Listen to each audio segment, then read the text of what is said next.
मुख्यमंत्र्यांकडून Wadala, Chunabhatti, BKC, Jogeshwari आणि दहिसरमध्ये नालेसफाईची पाहणी। नाल्यावरचं अतिक्रमण हटवण्यासाठी नागरिकांनी सहकार्य करण्याचं आवाहन। मुंबई पदवीधर मतदारसंघाची जागा महायुतीत शिवसेनेनंच लढवावी असा आग्रह। शिंदेंच्या शिवसेनेचे दीपक सावंत हे निवडणूक लढवण्यासाठी इच्छुक। जळगावमध्ये वीजपुरवठा खंडित झाल्यानं ईव्हीएम मशीन ठेवण्यात आलेल्या स्ट्रॉंग रूमचे सीसीटीव्ही 4 मिनिट बंद। जनरेटर सुरू झाल्यानंतर सीसीटीव्ही यंत्रणा पूर्ववत। डोंबिवली स्फोटातलं शोधकार्य एनडीआरएफनं थांबवलं। फर्निचरच्या दुकानाची काच फुटतानाची दृश्य सीसीटीव्हीत। मुरुड जंजिरा किल्ला पर्यटकांसाठी बंद। पावसाळ्यापूर्वी प्रशासनाची खबरदारी। समुद्र किनाऱ्यावरील बोटिंग, स्पोर्ट्स राईड देखील बंद। सोन्याच्या दरात प्रतितोळा 2200 रुपयांची घट। 4 दिवसात सोन्याचे दर 74,500 वरून 71,800 रुपयांवर। चांदी प्रतितोळा 91,500 रुपयांवर। आठवड्याभराच्या तुलनेत चांदीच्या दरातही मोठी घट। पुण्याच्या बॉलर पब राज्य उत्पादन शुल्क विभागाकडून सील। पार्टी सुरू असताना उत्पादन शुल्क विभागाची रेड।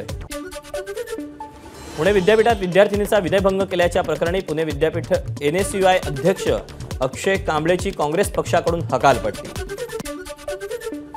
नाझरे धरण कोरडं पडल्यानं 56 गावांवर पाणी टंचाईचं संकट। पुरंदरमधील 40 तर बारामतीतील 16 गावं पिण्याच्या पाण्यासाठी नाझरे धरणावर अवलंबून। विदर्भ तेलंगणाच्या सीमेवर असलेल्या झरी जामणी तालुक्यात अनधिकृत बीटी बियाणांची विक्री। कृषी विभागाकडून सापळा रचून 1,46,000चा मुद्देमाल जप्त। सांगली जिल्हा बँकेचं प्रशासक मंडळ बरखास्त करा। आमदार गोपीचंद पडळकरांची मागणी। कर्जवाटप दुष्काळ अतिवृष्टीच्या निधीवर कर्मचाऱ्यांनीच डल्ला मारल्याचा आरोप। दिल्लीत बाल रुग्णालयाला आग। सिलेंडरच्या स्फोटामुळे आग लागली। 7 चिमुकल्यांचा होरपळून मृत्यू। लष्कर प्रमुख जनरल मनोज पांडे यांच्या कार्यकाळात वाढ। 1 महिन्यानं कार्यकाळ वाढवला। देशात 6,80,000 मोबाईल नंबर बंद होण्याची शक्यता। बनावट डॉक्युमेंटचा आधार घेऊन नंबर चालू केल्याचा टेलिकॉम विभागाला संशय। एबीपी माझा, उघडा डोळे बघा नीट।